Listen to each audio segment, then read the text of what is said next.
faire des bâtiments, ça permet peut-être à des gens d'avoir un logement. Ça dépend pour les personnes, je dirais que pour moi, c'est une passion. On est beaucoup aidé, très guidé, donc honnêtement, c'est top.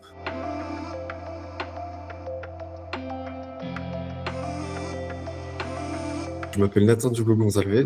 J'ai découvert UPSO par hasard en cherchant une formation dans le bâtiment. Et j'ai découvert la formation dessinateur projeteur. Et puis j'ai tout simplement tenté le coup. Je viens du bâtiment de base et je pouvais pas continuer mon métier à cause de mon dos. Et j'avais proposé à mon entreprise si c'était possible de se renseigner, de voir comment ça pouvait se faire, etc.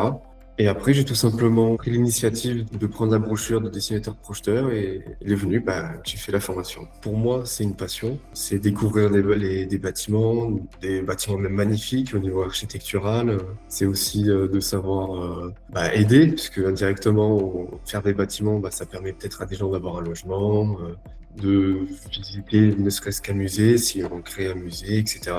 Mais si je n'ai pas du bâtiment, je dirais juste dessinateur projeteur, tout simple. Je dirais il dessine sur des plans et puis sur du papier, puis c'est tout quoi. Alors que pas du tout. Il y a vraiment un côté contact avec des gens, la maîtrise d'œuvre, ou BIM, ou même les clients, parce qu'il faut parfois aller sur le terrain, prendre des mesures réelles et pas juste regarder un plan. C'est très pratique. On arrive, on a tout de suite des vidéos pour nous expliquer comment ça fonctionne, à quoi correspond le métier de dessinateur projeteur. Ensuite, il y a des cours avec des vidéos, comme si on était en classe à l'époque du collège ou du lycée. Et puis, de fil en aiguille, on apprend les cours, il y a des tests.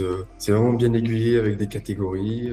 Malgré que j'ai été un peu sceptique à distance, vu que c'était la première fois.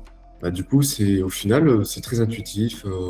On est beaucoup aidé, très guidé, donc honnêtement, c'est top. L'interface de la plateforme est honnêtement très simple, hein. Il y a 5 catégories: cours, notes, accompagnement, calendrier et accueil, je crois. C'est très simple à suivre, même tout seul, c'est très facile. Et au niveau de l'accompagnement, des cours, des personnes qu'on peut rencontrer, comme les coachs et les experts métiers, honnêtement, même eux, ils nous aiguillent bien. Dès qu'on pose une question, ils nous aiguillent là où il faut. Il y a même le côté aide sur le site. Donc ça aussi, c'est très pratique.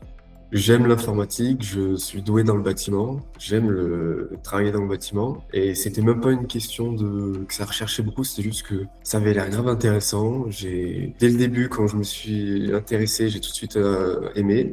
En fonction de comment ça se dégoupille, je vais rester même, si c'est possible, dans la même entreprise pour faire le bac+2 BIM Modeler. De toute façon, qui ne tente à rien à rien.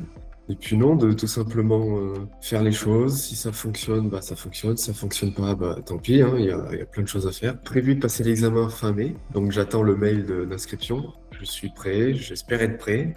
Donc après ça, on verra bien. À première vue, de base, c'est pas juste dessiner sur un plan et puis voilà quoi. C'est vraiment, il y a quelque chose derrière d'encore plus complexe avec les gens.